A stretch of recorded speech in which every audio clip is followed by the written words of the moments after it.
Garrett here from Excellart, and today I'm here to talk about rigid faces and flex faces. We offer a variety of framing kits for each style. We don't sell the faces, just the aluminum extrusion kits.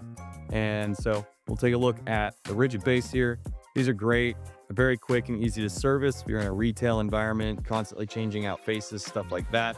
The flex faces, great also. They're very durable. They hold up really well to high wind load areas, and they are very visually impactful. Now, with rigid faces, easy to remove and install. You can leave retainers on or use a built-in retainer option and simply slide it in and out with the removable retainer on one side or maybe both sides. Flex face, on the other hand, you're gonna have to tension it with clips, which we have right here. The bar wraps around the perimeter of the flex face, and then we simply slide that on, and then you hook it onto the face and tighten it down with a nut driver.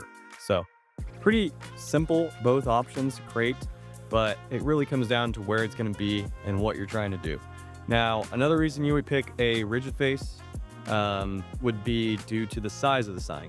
Anything smaller than 4x8, 5x10, generally what you can find this material available in, is a great option for a rigid face cabinet.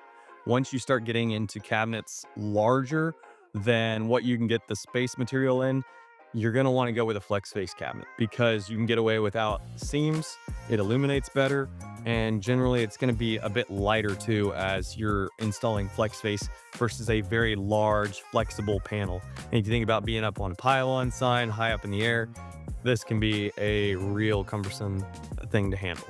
So flex face and rigid face both have great uses, great visibility and illumination, but there are those important details to consider before picking one for your job. If you have any questions, please feel free to reach out. We'd be happy to discuss any project you're working on.